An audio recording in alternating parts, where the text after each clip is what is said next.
Okay guys, so let us quickly move to the third type of pollution, soil pollution. भूमि का प्रदूषण. Now when harmful substances are added to the soil due to human activities, it leads to soil pollution. जब नुकसान पहुंचाने वाले पदार्थ जो हैं वो मिट्टी में मिल जाते हैं या मिलाए जाते हैं मानव की एक्टिविटी के कारण, तो ये सॉइल पॉल्यूशन क्रिएट करता है. अब इसके कारण क्या होंगे, जैसे कि excessive use of pesticides, fertilisers and chemicals for agricultural activities.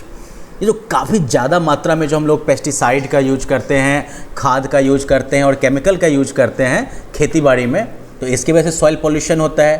नहीं, बोरा भर भर के खाद खाली कर देते हैं खेत में, तो मिट्टी की तो हवा ख़राब हो जाती है ना, वो सारा केमिकल मिट्टी में मिलता है, मिट्टी पॉल्यूटेड हो गई. इसके अलावा burning of wood and coal leaves behind ash which harms the soil.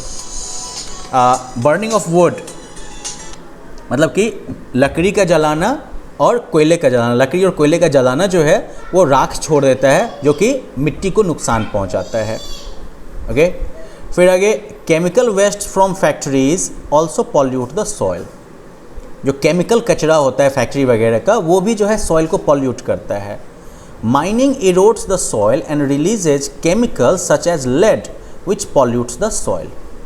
Mining की वजह से एक तरफ तो मिट्टी का क्षरण हो जाता है, इरोड हो जाता है, मिट्टी जो है बह बह के ऊपर का सरफेस जो होता है मिट्टी का वो ख़त्म हो जाता है. दूसरी तरफ ये केमिकल, लेड जैसे केमिकल भी ये रिलीज करता है जो कि सॉइल को पॉल्यूट करता है. Now waste from cities and towns is dumped into landfills.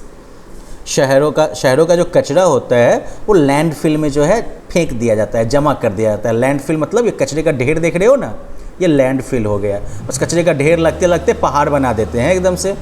Okay, now some of the waste materials decay over a period of time. इसमें से कुछ वेस्ट मटेरियल जो है वो समय के साथ जो है सड़ते गलते हैं.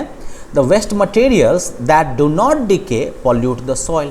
अब वो वेस्ट मटेरियल जो सड़ते गलते नहीं है, डिके नहीं होते हैं, वो सॉइल को पॉल्यूट कर देते हैं, प्रदूषित कर देते हैं. अब सॉइल पॉल्यूशन का असर क्या होगा तो pesticides and insecticides harm the organisms present in the soil.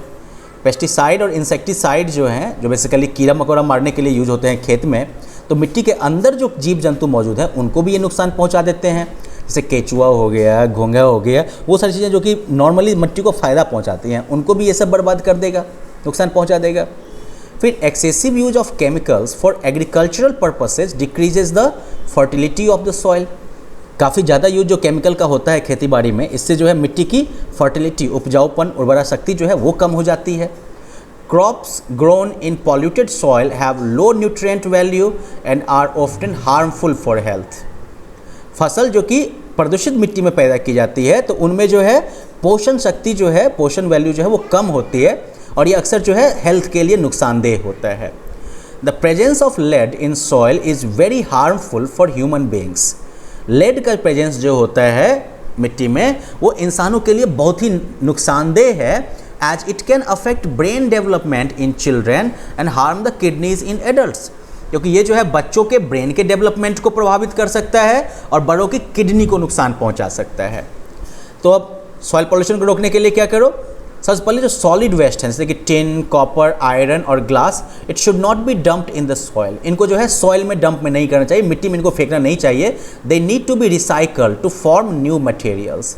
इन्हें जो है रिसाइकल कर सकते हैं, ठीक है ना, दे कैन बी रिसाइकल्ड, इसको रिसाइकल कर सकते हैं नया मटेरियल बनाने के लिए. फिर fertilisers and pesticides should be carefully used.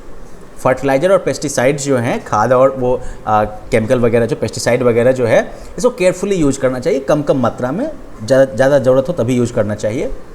Clean and well covered dustbins should be use to throw garbage. साफ़ और बढ़िया से ढका हुआ डस्टबिन जो है वो यूज करना चाहिए कचरा फेंकने के लिए. And soil erosion should be prevented by planting more trees. मिट्टी का जो क्षरण होता है, सॉइल इरोजन, इसको जो है ज़्यादा पेड़ लगा के जो है इसको रोकना चाहिए. तो ये तो हो गया सॉइल इरोजन का चैप्टर.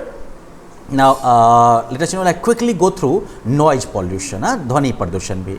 तो noise pollution is caused by excessive and unpleasant sounds in the environment.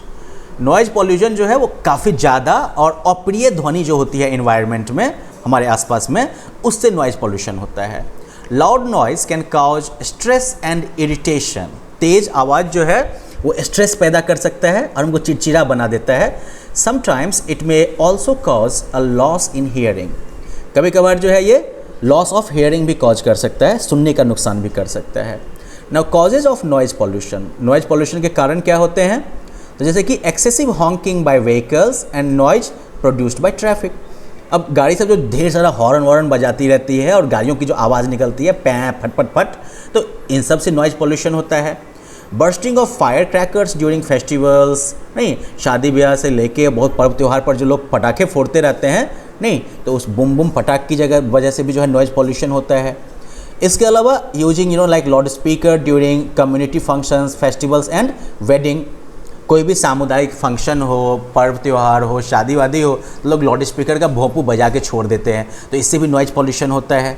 Using household gadgets such as like mixer, grinder, vacuum cleaner, generator, ये सब भी शोर करते हैं ना। अब बैठे हुए हो, बात कर रहे हो, अचानक से किचन से आवाज़ आई घर, क्या भाई ग्राइंडर चल रहा है, 2 मिनट के लिए जो है बिल्कुल साइलेंस कर लो, वरना आपका मुंह हिलता रहेगा, आवाज़ नहीं निकलेगी। What is that? That is noise pollution. तो फिर नॉइज़ पॉल्यूशन के असर क्या होते हैं? तो पहली बात, loud noise can cause loss of hearing, तेज़ शोर की वजह से जो है आपके सुनने की क्षमता जा सकती है, बहरे हो सकते हैं आप। Sudden increase in noise can have an adverse effect on the heart and blood pressure, अचानक से जो आवाज़ तेज़ी में बढ़ जाती है तो इससे जो है आपके हार्ट पर और ब्लड प्रेशर पर असर पड़ सकता है, बुरा असर पड़ सकता है। Noise pollution can disrupt sleep, noise pollution जो है वो आपके नींद को भी बाधित कर सकता है। तो नॉइज़ पॉल्यूशन को कंट्रोल करने के लिए क्या स्टेप्स होने चाहिए? तो पहली बात, machines that produce less sound should be used और else they should be run in sound proof rooms.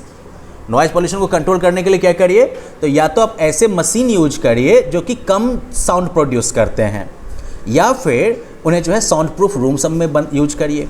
Factories, industries, बस and railway stations and airports should be built away from the residential areas, जो रिहायशी इलाके हैं जहाँ पर लोग रहते हैं, इन सब एरियाज से दूर करके जो है आप फैक्ट्री, इंडस्ट्री, बस या रेलवे स्टेशन और एयरपोर्ट सब बनवाइए। Use of loud horns on the roads should be ban, वो तगड़ा तगड़ा वाला भोंपू जो होता है ना, उसको सड़क पर बैन कर देना चाहिए। फिर bursting of firecrackers and use of loudspeakers in public areas should be banned, पटाखे वगैरह जलाने पर और साथ ही साथ जो है पब्लिक एरिया में लाउड स्पीकर बजाने सब पर जो है बैन लगना चाहिए। तो ये कुछ तरीके हैं जिसके थ्रू जो है नॉइज़ पॉल्यूशन को कम किया जा सकता है। हॉन्किंग का मतलब हो गया लोग नहीं बॉ पॉ पॉ करके हॉर्न बजाते रहते हैं, that's called honking. So let us quickly recap this chapter now. हवा, पानी या मिट्टी में ह्यूमन एक्टिविटीज़ की वजह से जो नुकसान करने वाले सब्सटेंसेस, नुकसान करने वाले पदार्थ मिलते हैं, उसे हम पॉल्यूशन कहते हैं। 4 टाइप का पॉल्यूशन है, एयर, वाटर, सॉइल और नॉइज़ पॉल्यूशन। फैक्ट्री वगैरह, फैक्ट्री और गाड़ियों से जो धुआं निकलता है वो एयर पॉल्यूशन की बड़ी वजह है।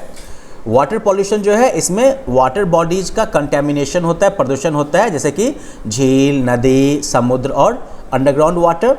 सॉइल पॉल्यूशन जो है वो सॉइल की क्वालिटी को प्रभावित करता है और वो जो है उन्हें फसल उपजाने के पॉइंट ऑफ व्यू से इनफर्टाइल बना सकता है, अनुपजाऊ बना सकता है।